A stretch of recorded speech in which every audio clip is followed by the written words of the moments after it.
Cue the music. Oh, there it is, the soundtrack of Yesshift of 2 years. 2 years, Stephen. What do you think of that? Yeah, 2 years of this father-son podcast, and yeah, I'm Steven the son. You're Dan the dad. Steven's much more mature. Yeah, and yeah, 2 years, and I remember this used to be in audio. Well, back when we pre-recorded the first several episodes, I was kind of thinking that it would just be audio, but then like a traditional podcast. Yeah, but then before we put out the third episode, you're like, let's make a video, and we ended up doing that, which and I think I was kind of hesitant at first, but Why? In the long run it turned... Why? Well, everything on Drum Talk TV is video. Why were you hesitant? Well, I don't know. I guess I was just used to audio at that point, and it just seemed easier. But in the long run, it's been a good opportunity to show graphics and to show the people we've interviewed. So I think you made a good call there. Do you know why? Why? Because drummers are fucking smart. Yeah, that's worthy of laughing at. So I have a question. Is today... So Stephen and I don't really talk about the episodes before we do them, other than decide on what we're going to do for each episode. Is today the actual anniversary, July 11th? Of when we put out our first episode or two, yeah. So do you know what the family significance is of this date? Well, it's Free Slurpee Day, obviously. No, I'm kidding. It is. I mean, it is, but also, wasn't it Grandma and Grandpa, your parents' anniversary? That's right. And I think Grandpa was up to something knowing that it was Free Slurpee Day. So then it'd be like easy to remember. Did they have 7-Elevens back in 1959? They would have been married 64 years. I'm Googling it right now. But my dad kicked my mom out after 3 years. No, I'm kidding. They're both passed, but they stayed married their whole life since they were together since they were 16 and got married when my dad was 19, Grandma was 18. It was 1959. She wasn't 19 yet. So that was 64 years ago. But yeah, when did 7-Eleven start? Yeah, it started in 1927. He was up to something then, for sure. So folks, chime in. We're going to talk about, we're going to reminisce a little bit and have some new news as well.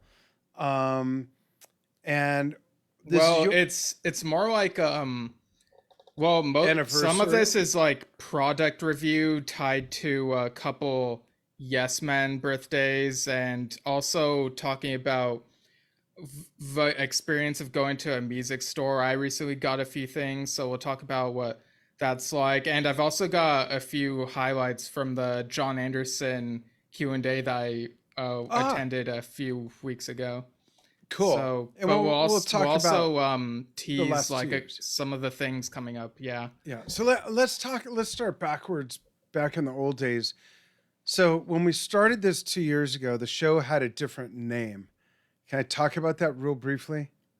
Sure. So, and I don't regret the name change. It made for a funny anecdote, and I think in the long run, I don't know if like we would have gotten all the interviews we got if we'd stayed with the original name. You know, that's a fair point. But let's talk about first how the show started, since this is an anniversary show. So Steve and I are huge Yes fans. I started listening to Yes in 1971 with Fragile, and I met and became friends with Alan White in 1989, long before I thought of Drum Talk TV, which is the largest online music media company covering the world of drumming, which subsequently he was on many times, huge supporter. And Steve came out of the womb literally listening to Yes. I used to rock him to sleep listening to and me singing Heart of the Sunrise. Steve's the youngest of my wife and I's combined 11 kids. And so he and I used to talk about Yes all the time. And one day it occurred to me in the middle of a conversation. I remember where I was standing in my kitchen and I said, why don't we do a show about this? And you said, really, you would do that? I said, yeah, why not? We're already doing it. Why not just turn some technology on and just do it? So that's how the show started. And he said, so what do we call it? And I said, well, we talk about yes shit, so let's call it yes shit, and we'll tie the two words together like yes songs, yes shows. So it actually started as yes shit, and some people lost their minds, including our friend and returning guest Mike Tiano, who was a longtime publisher, editor of Notes from the Edge, just railed me. So normally I wouldn't do this. I've got a pretty strong backbone. And my wife, Enja, was surprised that I caved in and said, okay, let's change the name. And Steve, in all his brilliance, I'm going to fix my camera, said, let's just change one letter and add an F and call it Yesshift, since the band is like an institution and has gone through many changes and shifts throughout the decades. So that's how it became Yesshift. And as Steve just pointed out, something I never thought about, we might not have gotten all the guests. I don't know. Maybe there's guests we would have gotten sooner, like Rick Wakeman, if we called it Yes Shit. I don't know. Yeah, I don't know. But sometimes, once in a while, someone not familiar with the show will see an ad and they'll say, it looks like it says Yesshift. And I'll kind of like laugh internally because it's like, I mean, it originally was, but yeah. Something you reminded me of with the name, and obviously things are copacetic between us and everyone who's like, against it, and it's all cool now. And yeah, I love the name that we have now. But in the Mirror to the Sky Blu-ray art book thing that I got a couple weeks ago, I read through the essay about it, with the interviews and stuff, and the Gottlieb brothers did a great job with this. But something that caught my eye was when they start talking about the fourth song on there, Living Out Their Dream. It says, yes, shift into rock and roll, honky tonk overdrive for the How Downs penned Living Out Their Dream. Wow, so, nice of us to get a shout out. Yeah, so maybe that is a shout out there.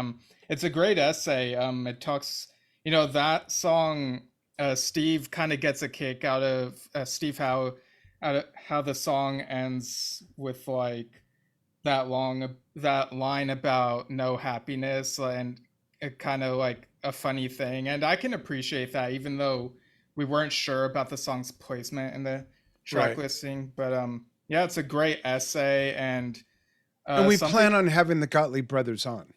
Yeah, like we're gonna ask them. So something I didn't do during the unboxing, because I was just so focused on being careful with everything, is I later discovered, and someone might point this out, that there's a poster on the inside of Mirror to the Sky poster. So I'll just get that thing framed. Yeah, I'll sign it. Dan from Yesshift. Yeah, so that's beautiful. It's a gorgeous cover. Yeah. And we plan on having Roger Dean on. We have a Roger Dean documentary that we made that's coming out soon. Yeah, Roger and Freya Dean's art. Right. Yeah. We hopefully would have had them on when we did it, but unfortunately Roger's mother passed shortly before we went to San Francisco to film it. We were still able to film our documentary at the gallery, and we hope to link up with Roger and Freya to have them on the show. But let's go back to our 2-year anniversary and how the show has morphed. Did you ever think from the beginning that we would have guests on, let alone the guests we've had? Yeah, I think we've talked about this a while ago. Like, I knew we'd try to get guests. I just didn't know we would have had this many by now, let alone the diverse set of guests we've gotten, like Dave Kersner, whose birthday was yesterday, Claire Hamill, Annie Haslam, Dave Watkinson. Yeah. Mr. Maureen, who's put out a wonderful new... Oh, Kevin Morine. Yeah. Morine, sorry. Yeah.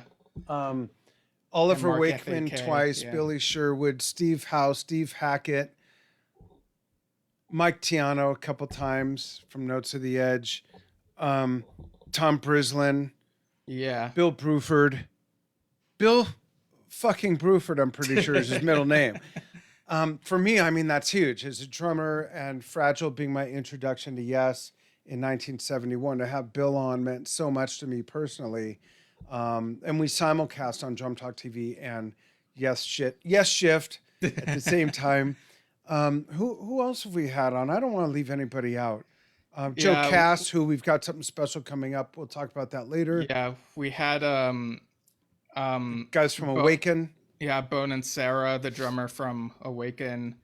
And yeah, we've had a bunch of guests. And sorry for leaving some out. It's just been like a lot. But yeah, we appreciate like all that we've had, like all the guests that we've had. And there are more to come, which I guess we'll mention at the end if that's how you want to do it. Or okay. Yeah, absolutely. And there's some we're still pursuing. Yeah. There's been a lot of people in the periphery of the Yes camp. Yeah, it's been a lot of fun. You know, this is a passion project. We don't sell ads. We don't monetize it in any way. However, there is a donate button on anchor.fm/Yesshift, just so you know. But it's not like our business. Steve works with me with Drum Talk TV, a company I founded 10 and a half years ago. Steve's a producer. He's also the chief content distribution officer. That's our main gig. And this is just something we do because we love the band. It's a fun way to spend time together. We were doing it anyway. So I said, let's just integrate some technology and share it and have other people talk about it as well. My screen is too small where the comments are. Can you read that comment, please? Yeah, Gina Casulo says, thanks for joining us again. Yeah, watching from Florida, I remember you had a great interview with Billy Sherwood as well. Thank you. Yeah, he went deeper than I think either of us expected. We were kind of surprised where that went. I asked that one question where I said, can you give us, I'm paraphrasing myself probably. Yeah. Can you give us an overview on how your relationship with Yes began? And he told the whole story from beginning to that day of the interview, basically. Yeah, he just unloaded, was close to, if not at tears a couple times. It was extremely touching through the Talk Tour years, Open Your Eyes, The Ladder. Yeah, Chris Keys, always saying, this is going to be great. Yeah. People have said that's the best interview of any Yes member ever. And that just, as such a Yes fan, really touched my heart. So thank you. It's been fun. It's been a fun 2 years. I can't believe it's been 2 years. Right. You sure it's 2 years? Is that 2-month anniversary? Because time gets warped. Yeah, Tempest Fugit. Yeah, but bizarre.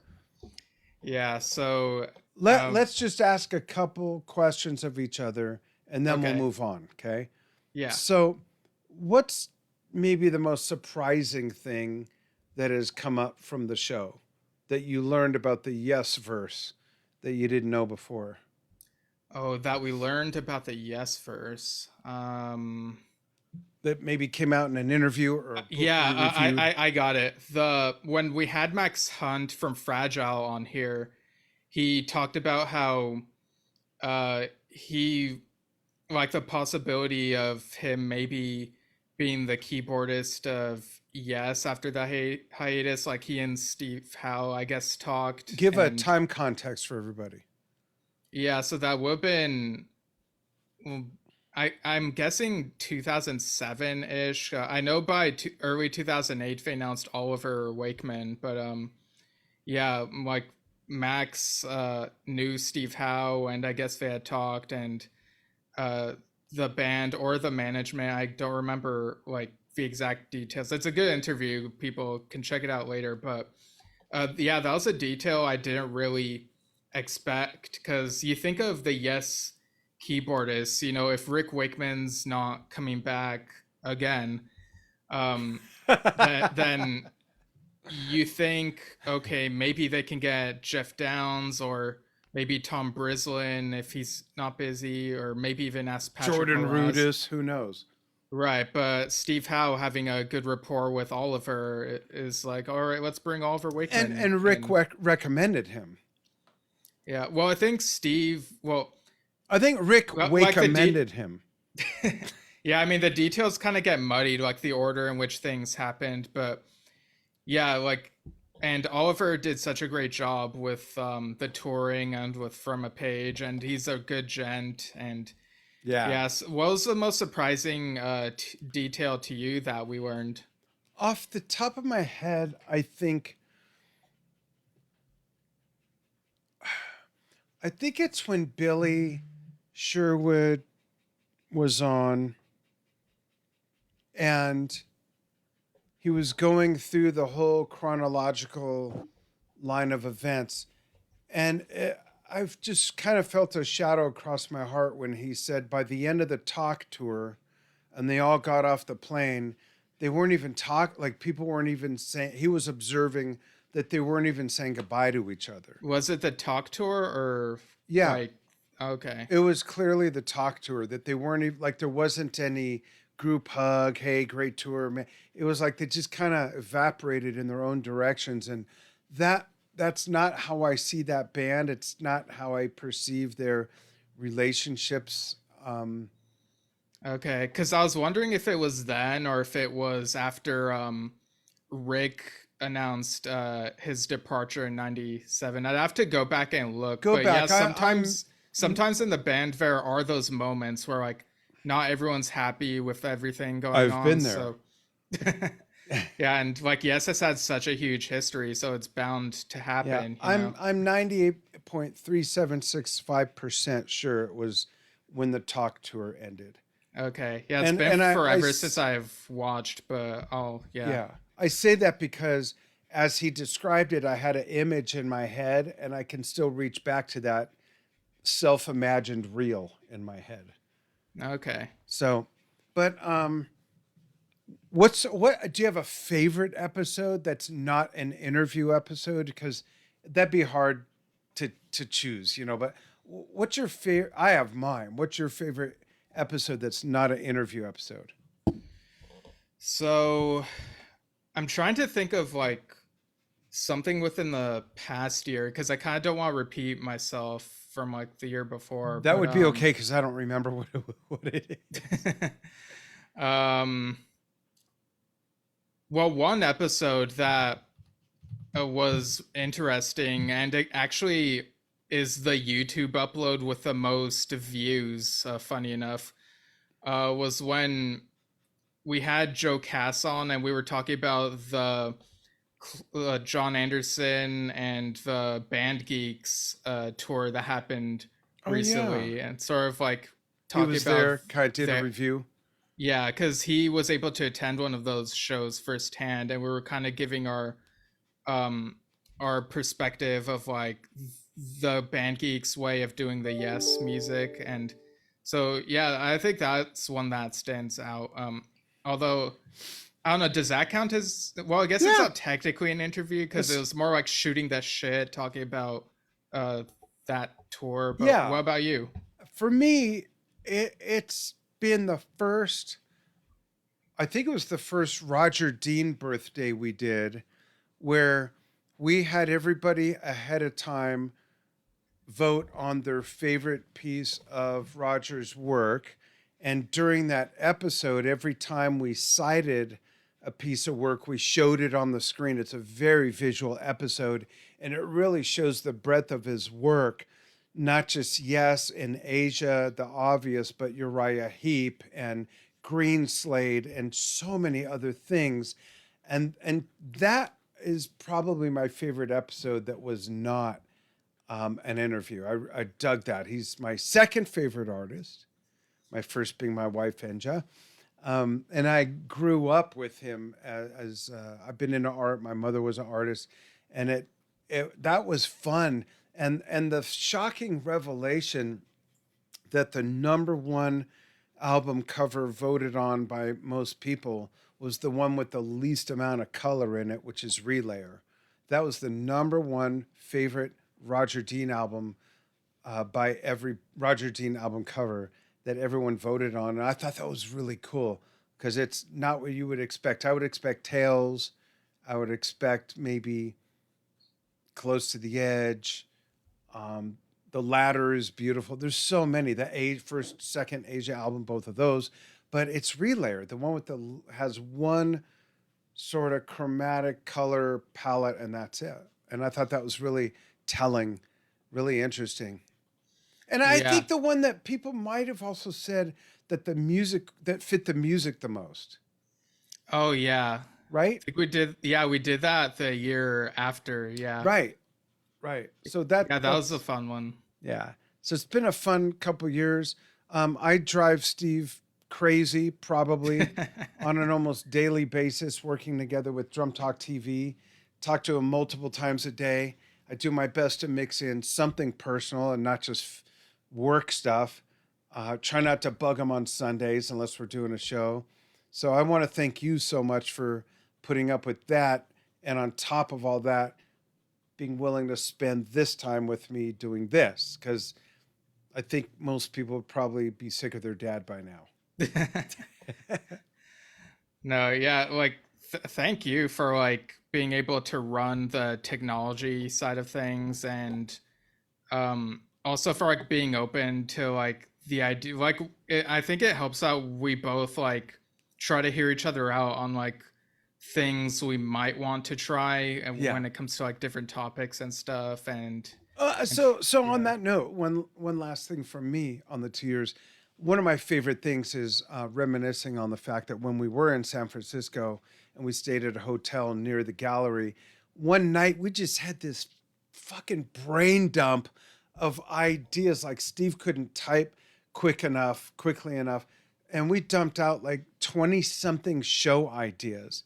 And we've gotten through maybe a third of them. We also get ideas from viewers. And that was really a fun night, because I think we realized what the boundaries were not with the show, because we just kept coming up with all these fun ideas. And it wasn't just about, let's just talk about this album and review this book and do this interview. It was so much more. Right. Yeah. And one of the, I guess you could call it series that we've done across the show is first solo album since joining Yes. Right. And that was fun. Yeah. And this next topic kind of falls into that. And we figure since like his birthday is coming up and we are kind of completists when it comes to like these topics, we might as well cover it here. So Igor Khoroshev, of course, you know, there's the controversy and it's understandable that the band parted ways with him, but let's talk about the music on this solo album that he put out. I think this was in October 1999, so shortly after the Ladder came out. Yeah, I don't know if you're showing the artwork for this. Yeah, so this is Piano Works, and this has 8 tracks on it: The Blue Rider, Don Quixote, Barlegro, Nocturne 37, Dance Impressions in D Major, Dreamer, The Kiss, and Picasso. And so, before you go on, if you don't mind, I just want to mention to people, before you pile on to the controversy, whatever negativity of Igor's behavior and why that all went down, please set that aside for a minute. We all have musical heroes that have done things that are not above board, let's just say. The spectrum from Phil Spector all the way to whatever. Someone just being drunk all the time and getting fired from Black Sabbath. Whatever. Let's just set that aside and talk about his musicality, because the Ladder is one of my favorite Yes albums.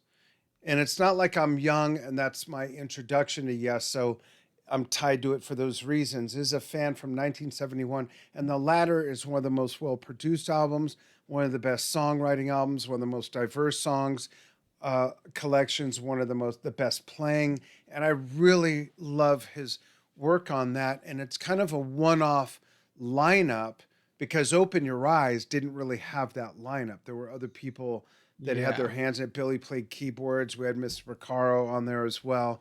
So it's kind of a one-off thing that went so well.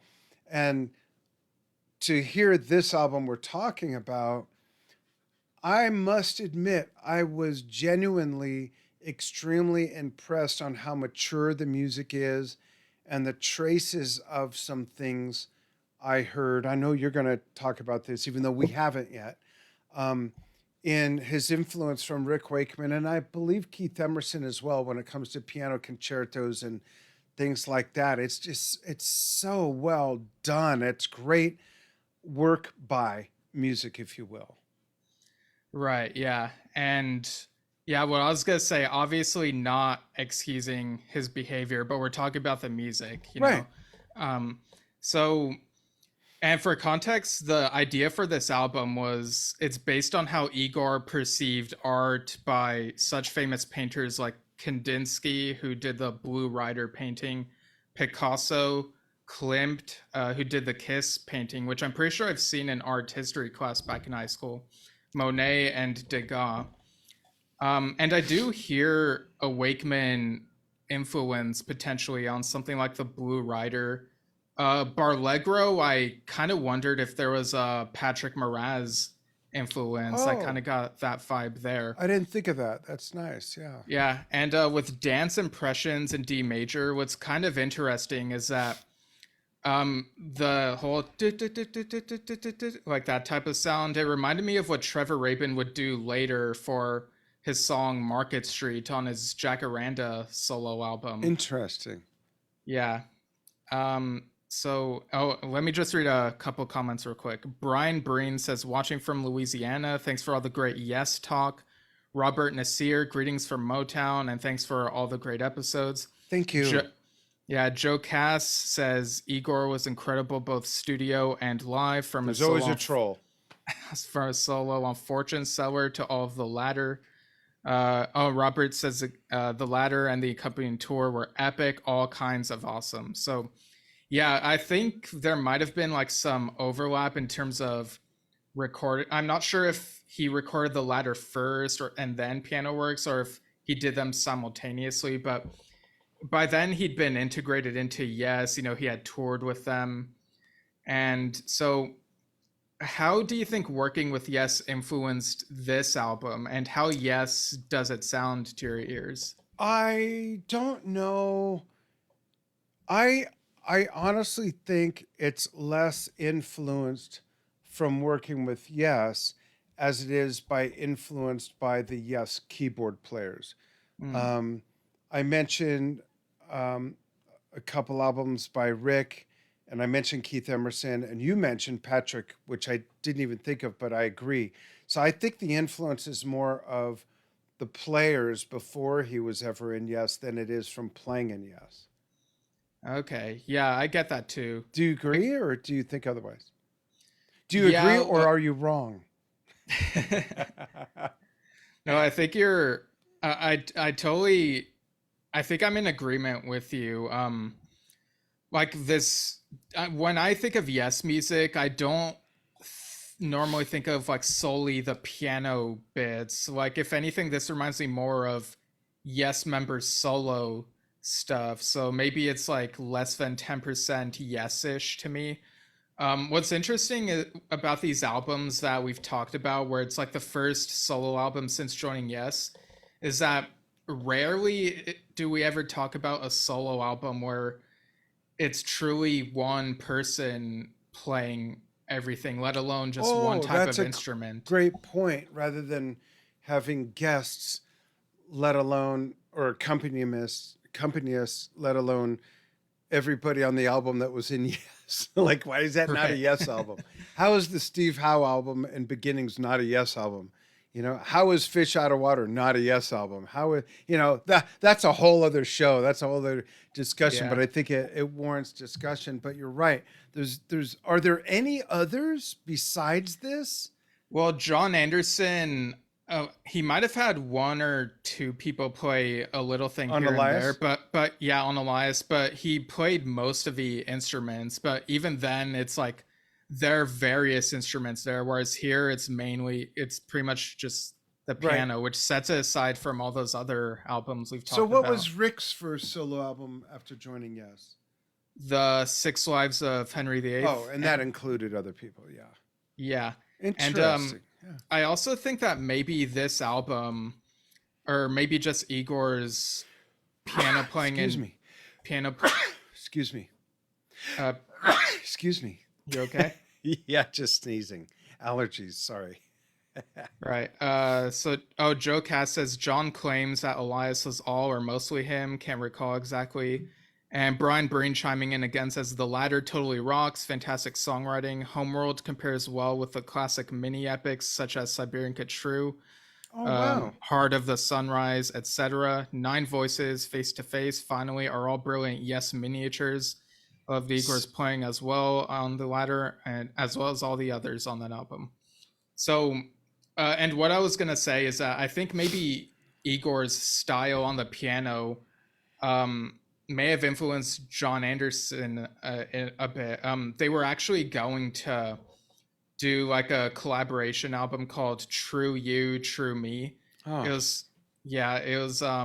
They were talking about it in like March of 2000, I think, but then of course the stuff went down and it didn't come out. I think it was gonna come out that autumn, and no, it's understandable that wouldn't come out, but I think that the piano playing, there's a moment in the middle of Blue Rider that felt melancholic, and it kind of reminded me of the Jon Anderson song Clouds that would end up on Survival and Other Stories. And like even in the early to mid 2000s when he would start doing like solo playing, like solo tours, he started playing a bit of piano, and that part of that came from when he had a back injury and had to like sort of like pass the time. But I suspect that maybe Igor's style may have like, John may have been bitten by that piano bug, like that desire to try out some more piano. The meeting he did with Rick Yeah. is beautiful, and I find it interesting that found its way into the songs from Tsongas, even though it's not a Yes song technically. Right. Soon could have been in there. That's interesting. So here's a question regarding Igor. If they had not, for lack of better words, kicked him out of the band, and instead, like if things had, like if he hadn't done yeah. Well, let's say he had, but if they hadn't kicked him out, and if John did that, and if he was on the next album, do you think that would have kind of buried that situation and things would just kept moving with him? Or would that have been what they were afraid of that would have tainted the whole Yes image? I know it's hard to say. We're just prognosticating bullshit. Yeah. But. I mean, I don't know how people in general would have reacted. I think maybe I think to an extent it would have been a tough sell. But would it have even been public if they didn't kick him out? Would we have known about it? No, yeah, there was an article about it, and when things like that happen, it should be known, in my opinion. Like, yeah, it's absolutely. I do think that if things had happened differently and he had still been in the band under ideal circumstances, let's say everyone like behaved well, I think Rick still would have come back at like after the 2001 tour, like in 2002. I think Rick would have still come back because of what Billy said in our interview with him. Like when Billy left, he said that's true. The vibes felt like they wanted to get Rick back eventually. So I think some people imagine that maybe Igor could have remained for a really long time, but I suspect that maybe, as much as they might have liked the music with him, that they maybe still wanted to get Rick back at some point, if that makes sense. It does. So here's a question for you. Do you think the current lineup will be the first lineup to record 3 albums with the same lineup? Because for those of you who don't know, there's never been a Yes lineup that has lasted more than 2 albums in a row. Could this be the first? I think it is. If Jay, the thing is 2 more albums with this lineup. Yeah, because with the Quest, they still had Alan, and they still want to make another album after Mirror to the Sky. So Steve would be 78 or 79 at that point. Yeah, I think there's a good possibility. Like, if any lineup could do it, it's this one. And yeah, and as very long curious as to they see what progress happens from there. where they are, which I'm very happy with, that'd be great. Not only, I don't mean progress as in get better. I mean, this album compared to Heaven and Earth is light years apart. I mentioned that this album is probably the first album since the latter that has the production that sounds closest to Keys and has that Yes sound, if you know what I mean. Yeah, I totally get what you mean. What's interesting is Mirror to the Sky.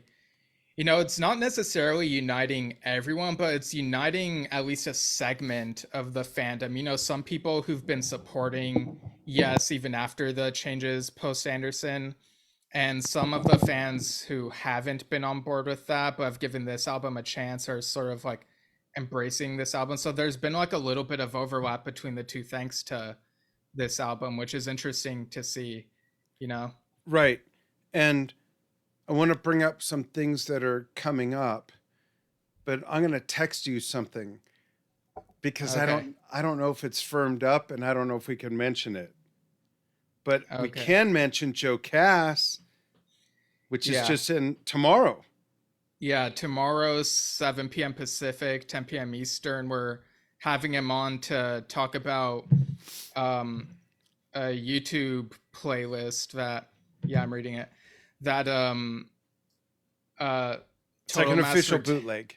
Yeah, like Total Master Tane unofficial bootleg, recorded the weekend of what would have been Chris Squire's birthday. There's some neat deep cuts, so we'll be talking about that. It's a tribute to tomorrow. Chris. It's going to be great. We're really excited about it. We're meeting with Joe earlier in the day to sort out the content and everything, and then we're all going to wear furry boots and a cape for the interview. Right. Okay, thanks. Yeah, you're welcome. So we have a couple things in the works we can't quite talk about yet. So we got Joe coming up on Wednesday, and then we reschedule with Kevin Godley on August 9th. Oh, August 9th. And we also have Dave Cousins from the Straubs on the 22nd. On July 22nd. And on August 19th, we're having Ted Stockwell and Kevin Curry from the original lineup of Alan White's band White. And we're going to talk about some things that we talked about in a recent Alan White birthday episode where there's some unpublished White material, and they saw that and reached out and they want to talk about that. I'm really excited about that. Yeah, so thanks to one of our viewers, Sanders, for mentioning how you were curious about those White albums, and they listened to the episode, and then reached out to us. So yeah, and everybody say hi to Alan. Yeah, that's Alan. That's me. Oh yeah, you're pointing at the picture of you and Alan. Yeah, and the little baby is Stephen's older brother when he was 2 weeks old. Right. Yeah. So that's Piano Works. And again, Picasso, that's another connection. Jon Anderson, of course, had that song Picasso. This is a different composition, of course. But yeah, just interesting how there's a similar influences. And then if we jump in the time machine, check this out. Something's coming. The BBC recordings, 1969 to 1970. All I could say is this, and this is all that needs to be said about this, and then we can move on. The only way to start out a concert and an album and a recording is with a song that starts with a drum solo. Okay, next topic. Right, no, seriously, this is, wrong image. Oh, oops, I X'd out of that. Sorry. This is really a great album. And we're talking about this because Peter Banks's birthday is also coming up. Right. And I also got the American version titled Beyond and Before, funny enough. It's one of the things I got for my music hall, which I'll talk about in a little bit after we go over this. Yeah, the energy in this, there's so many things that come with that. And I think every musician over the age of 35 should listen to this because there's a youthfulness to the energy. There's the Steve showing the poster. There's there's the youthfulness. There's the rawness. There's the chemistry, the improvisationism. There's so many things that go with it where these effers just lit the rocket and let it just sidewind all over the place and bounce off the walls. And that's what music should really be about. And one of the things that really gripped me, considering this is a live broadcast, look at the packaging. Is that Gottlieb Brothers as well? I don't know, but there's like ads for stuff around that time. This came out 97 in the UK, and 98 in the US. But how clever! You see Keys to Ascension 2, and Jon Anderson's The More You Know, and a few other things. Yeah. Yeah, and Peter Banks even wrote the liner notes, which I'll talk about in a moment. But okay, I was gonna say,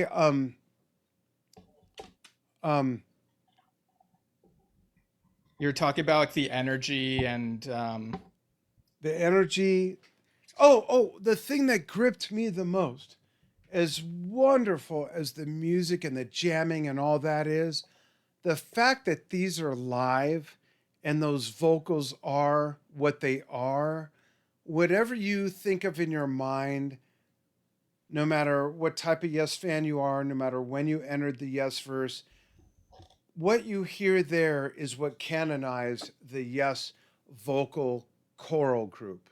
And it's amazing that it's live. Like, I had to remind myself, this is live. And it's angelic. It's amazing. It really is. I would love to hear a version of this with just the vocals. Yeah, and it's funny because you get Jon doing scat singing at the beginning of these. You see like how into it he is. Of course, Peter Banks with that guitar sound back when Yes, like this is early Yes, and they're so raw and like going on and on. And some of the tracks on here repeat. And in the liner notes, he talks about how some people forget that Yes started as a covers band. So you have songs on here like Something's Coming, Every Days, so those are covers. But you also got Sweetness, Dear Father, Every Little Thing, that's another one. Looking Around, Sweet Dreams, Then, No Opportunity Necessary, Astral Traveler, and For Everyone, which has a bit of what ended up in Starship Trooper, and Beyond and Before. And what's your favorite? There are a few I didn't repeat because they repeat, but they're different versions, different performances. What's your favorite Yes cover? Well, funny enough, I think it's probably America. And one of the things that happened during the Jon Anderson Q&A from a few weeks ago is someone said that they thought America by Yes was an improvement over the original version, and then Jon was like, no, Paul Simon, like he was very humble. But I do think that personally I prefer Yes's version of America. It has more of what I look for in music, if that makes sense. For me, I love the live version of America from the Open Your Eyes and the Ladder tour. I think it's outstanding. And I do know that Paul saw a show and complimented Steve on the extra guitar stuff he did. My favorite Yes covers are America and Roundabout. Wait. Yeah, I mean, what's funny is a bit of Roundabout was in that longer version of America they did on the Yes album tour before Tony Kaye left. Yeah. But yeah, and I like that they got Peter Banks to do the liner notes for this back in the late 90s. He's very candid about the band members, the positives and the negatives. And, some things could have like turned out better, but it's still great that they were able to get him to do this when he could have very well just like ignored it and be like, yeah, whatever, Yeah. Geez, I've reached for a book and one of the dogs just freaked out. I can't reach it. One of the other episodes we have coming up, I just realized, is we're reviewing Trevor Horn's biography coming up on this Saturday, correct, Steve? Yeah. I almost called you Alex. Yeah, I'm excited about that. Yeah. So, uh, again, and that's why we're saving like Trevor Horn stuff for that episode, because that book is like there's a lot to talk about there. Like I mean, there's a lot you that could much talk in about. 9 hours of Steve reading it on a recording. Yeah, I mean, there's a lot you could talk about with the BBC recordings, but the main thing I wanted to, I guess, the main question I want to ask you about this is: do you think that this is more for people who um like maybe haven't gotten into early Yes and want to dip their toe into it, or do you think this is more for the people who are familiar with those first two albums and want to hear more of them live or on the radio and whatnot? That's a great question. I truly believe it's for not only both, but for someone like me in their 60s to say, or someone in their 40s for that matter, or 30s, to say to a young musician, this is what turning your shit on and just going for it sounds like. You know, to be adventurous, be creative, let it all spill out and listen to each other, be attentive to the other musicians in the band. I think there's a lesson of that in there. So I really think it's for everybody. It's definitely for everyone. That's right. It's definitely for people who may not be familiar with the older stuff, but for people who are familiar with the first two albums, to hear them perform it if they've never heard that, because there's not a lot of that out there. This is probably the biggest body of that work, right? Live. Yeah, probably. What's funny is with some of the tracks on here, since there's like radio edits of the performances, like on a couple of these or a few of these, they omit certain sections, and it's like, oh man, I kind of miss that section. Yeah. But I also appreciate preserving the history of like how it sounded on the radio. Like they even have a track where you hear the announcer and whatnot before Sweetness. And the fidelity is outstanding, which is great considering the time. There's some other comments there. Can you read those, please? I can't quite make them out unless, wait, maybe I... Robert Nasir posted music notes emoji. Joe Cass says, you guys rock. We know. Keep going, Steve. No, I'm kidding. Thanks, Joe. Yeah. Looking forward to seeing you tomorrow. Yeah. And yeah, so this album was one of a few things I got at my music hall, which I guess we could go into. Yeah, let's go into that. Let's check the time real quick. Okay, you got 3 minutes. No, 10. All right. Well, are we ending in 10 minutes or? You know, just use your own discretion.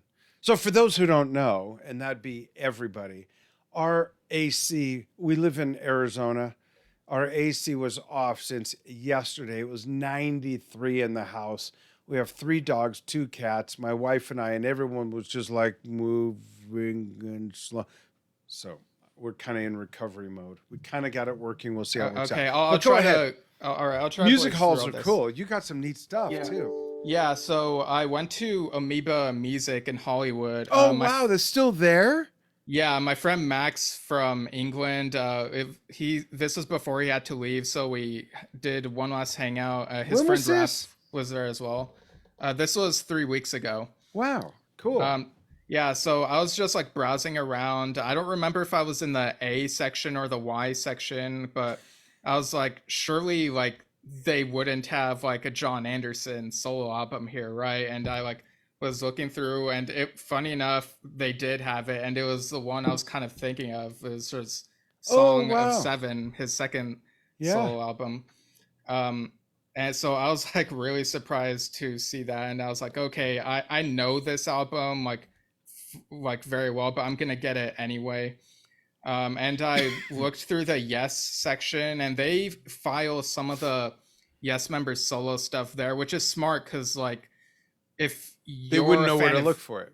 Yeah, if you're a fan of Yes, you'll probably look for their solo stuff. So might as well put it all in one place. So they had something by Steve Howe there. I think it was Turbulence. They had Billy Sherwood's No Comment. I think a couple Rick Wakeman things, and they had a couple ABWH vinyls as well. They had like either in CD or vinyl form. They had every Yes album from the first one to Going for the One, and then maybe Drama, and definitely 90125. Nothing beyond that except Mirror to the Sky, which it looked like they had like the book version of it. Interesting. Yeah, but one of the other things I found there was Anderson Ponty band Better Late Than Never. Oh, wow. And yeah, this came with the CD and DVD. Hold it up higher, please. Yeah. So the audio is great. The video, the DVD omits 3 songs, but includes interview snippets in between songs. The performance looks and sounds great, but what I kind of don't like is how in the video there's like this edited glowing effect and some bright lights that are added into it, which we see on some of Jon's YouTube uploads, and maybe it's to convey that feels like a heavenly plane, but to me it was kind of just distracting. Like there were some visuals that were inserted that looked cool, but when I see the band live, I just want to see the band for the most part, you know. When did that come out? This came out in 2015. It was recorded 2014. And who's the drummer? The drummer is Rayford Griffin, also did percussion. Interesting. Yeah. And I was debating like for vinyl whether to get like ABWH. You know, they had a colored vinyl, I guess, and they also had a version that I think also had something unique with the disc, but the outer artwork looked kind of blurry or faded in a way. But there's also the debut Yes album. There's an orangish version of the logo, but I knew I had to get my favorite Yes album, so I got Tales from Topographic Oceans. Wow. So if you open it up in the crease, does it have like marijuana seeds like mine does? Just kidding. It's got the that is so cool. Yeah. Is that an original pressing? No, this is a 2016 pressing. How interesting. That's awesome. Yeah, the hype sticker said the 1973 double album that set the standard for prog rock, lovingly reissued as a gatefold double LP. That's awesome. Yeah, cool. So that's a really fruitful music haul. So they didn't have any videos in the Yes DVD section. They do have a Yes section in the video section, but I'm guessing maybe they were either sold out and need to restock or what. But this whole experience of going through the music store made me wonder, like what have been some of your unique finds or surprising finds, and what do you think the experience of looking for something in a music store adds to the overall experience of being a fan? Well, the funny thing is, I think it's a record store. To me, a music store is where they sell musical instruments. A record store is where you went. Well, you could have told me that before I put the ad out. I didn't. But that's okay. That's semantics. Can't remember the last time I went to a record store, but I remember my favorite time. In one visit, I got brain salad surgery, Welcome Back My Friends to the Show That Never Ends, Close to the Edge, and Yes songs in one day. Those 4 albums, which are probably 8 hours of music. And then the thing I got after that was Tales from Topographic Oceans on a separate visit. But that first visit, I'll never forget that. It was a place that was on Topanga Canyon Boulevard, a block south of Ventura Boulevard, called Mole Music. I think it was called Mole Music and something else.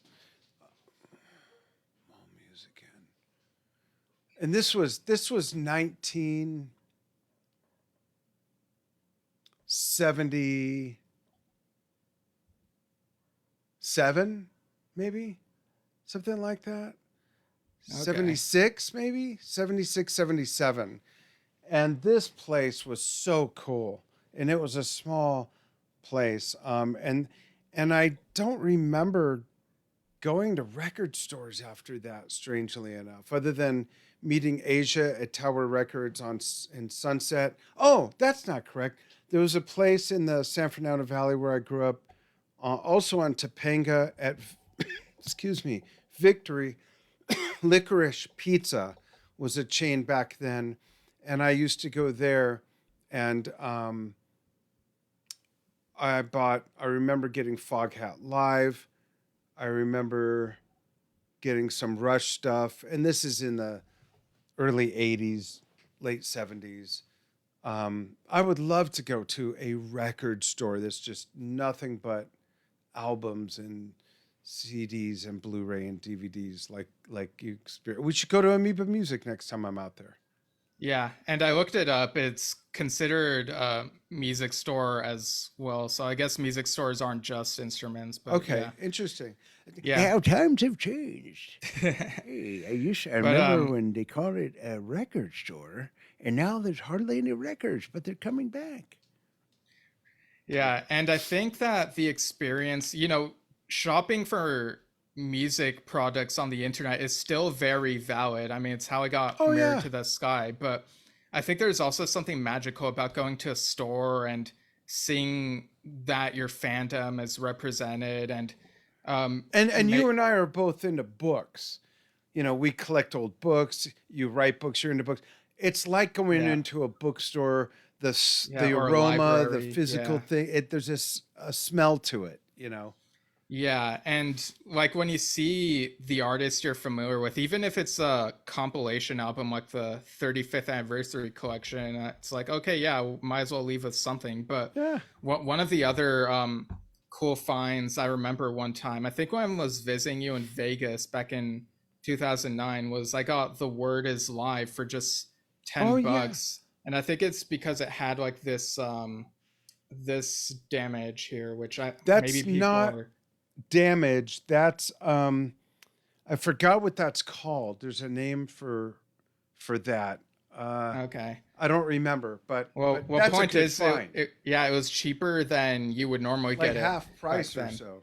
Yeah, well, maybe even quarter price. Yeah. But yeah, I really like that experience. It's kind of like a scavenger hunt, Yeah. Have we? I don't think we've ever done that.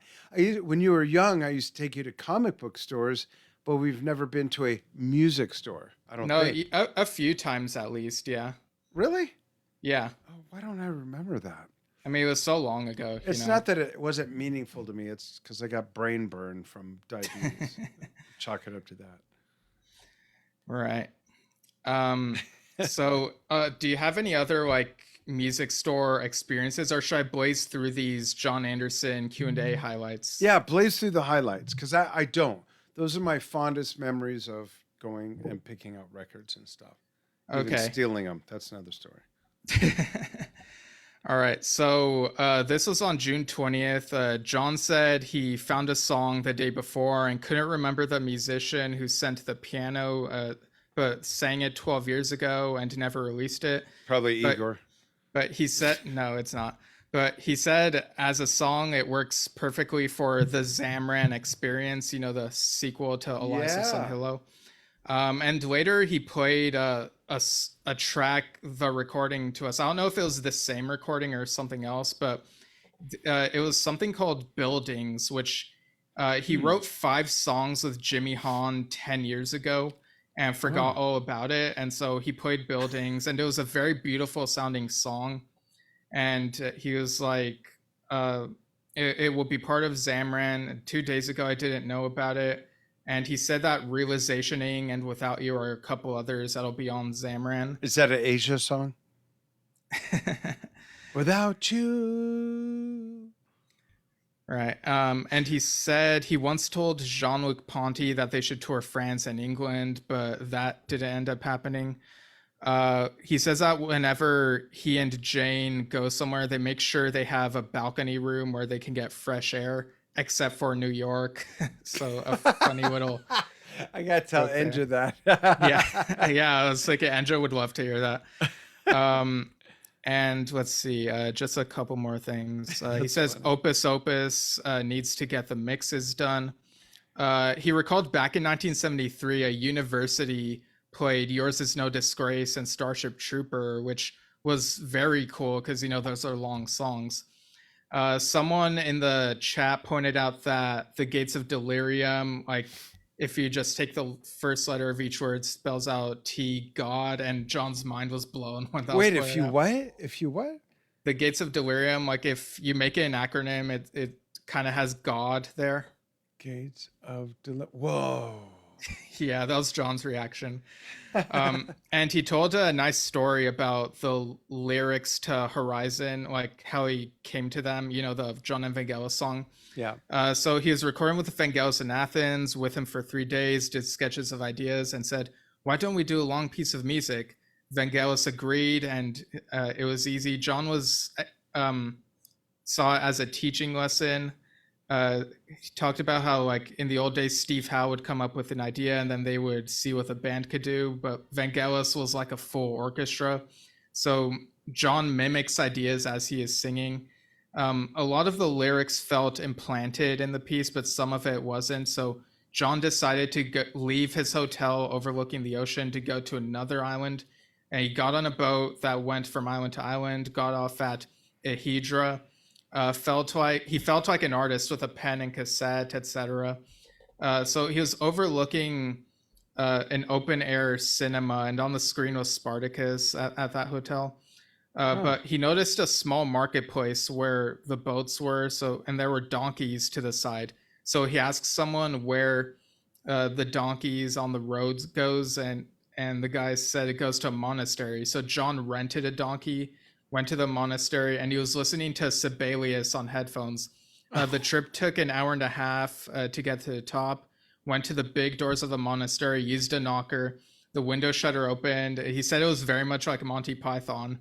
And the guy said, what do you want? And John said, I want to visit the monastery. And the guy said, I'm sorry, we're closed. And John thought that was funny. And we went back to his apartment hotel room and wrote the lyrics to Horizon like they just poured out. So that was funny. How funny, yeah.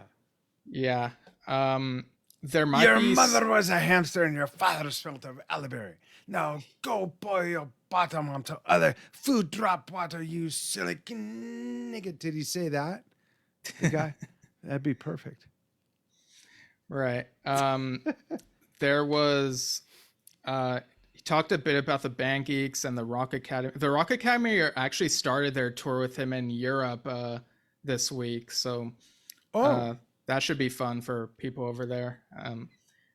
He mentioned books that influenced him in the 70s. The Finding of the Third Eye by Vera Stanley Older, who was married to Rowan Hunt, who wrote Fragrant and Radiant Healing Symphony. Of course, he mentioned Autobiography of a Yogi and Bill Bruford's Wedding, and also Herman Hesse's Journey to the East. Someone mentioned that Elton John's autobiography mentions that Jon Anderson was an interesting neighbor in London, and then really? John recalled bumping into Bernie Taupin, who worked with Elton John, at a party because he loved everything he'd written. Like that Bernie had written 3 albums in the mid-70s. I've written here. The first tour Yes did was with The Who, Small Faces, and Rod Stewart. This is John sort of reminiscing. He was like, and we were little Yes. And John and Jane went to see Elton in Vegas 5 years ago. Oh. John got in touch with the roadie and said he'd love to say hello to Elton after the show.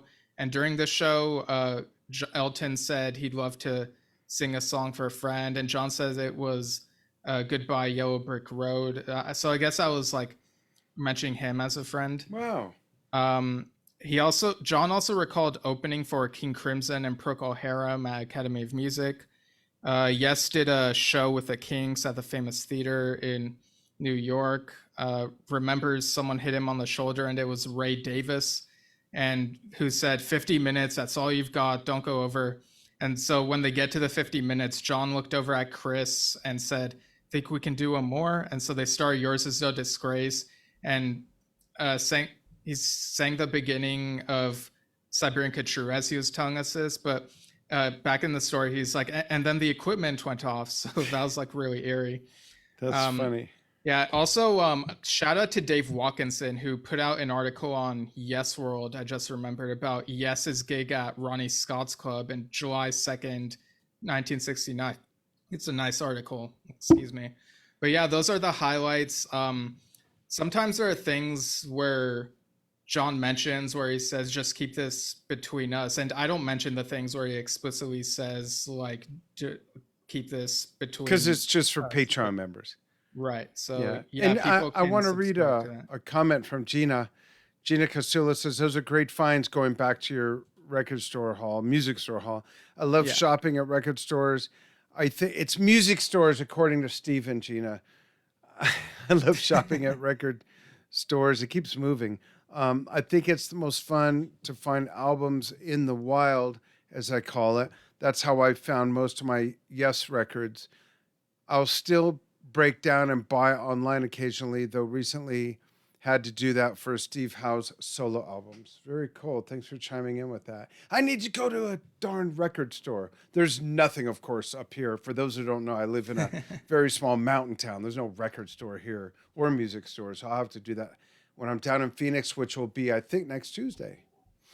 Right. Yeah, so that's pretty much everything, I think. Any other thoughts before we close out with this anniversary show? 2 years went by really quick. I'm proud of what we've done. It's been fun. It's been even more fun being that it was with you, my favorite son named Steve, and that I'm looking forward to another 2 years. We were able to recap our 2 years, talk about some things coming up, talk about your record haul, and there's a lot going on. Yeah, so join us. Oh, yes. Well, I'm blanking out. Yeah, it's just wild. Like, that's been 2 years and we're not stopping. There's people we still want to talk to that we're going to talk to, and there's topics that you and I want to talk to just with the two of us together. And it's always fun to talk about Yes members, and even bands and musicians who are somewhat associated. I saw that Focus announced a tour for, I think, next year, and you know, they have like the Roger Dean font on the tour dates, I think. So that's like a little connection there. Cool. And yeah, there's like a lot of stuff going on with Yes members, past and present, and sometimes we try to get to all of it, but sometimes, you know, time, like, we're kind of confined by time, but there's just so much going on. Like, check it out. Like, DBA have a new album coming out in September, Celestial Songs. And there's always archival stuff popping up on like YouTube and whatnot, and on like music websites. So yeah, it's a great time to be alive for fans like us. Absolutely. So look for us tomorrow. Well, depending on when you're watching this, that would be July 12th. We're going to be with Joe Cass reviewing the big show that they did, a tribute to Chris Squire. You can reach out to us, send ideas, or give us feedback at yesshiftpodcast@gmail.com. You could follow us on an audio-only podcast at anchor.fm/yesshift. And you can follow us at www.facebook.com/yesshift or youtube.com/@yesshift.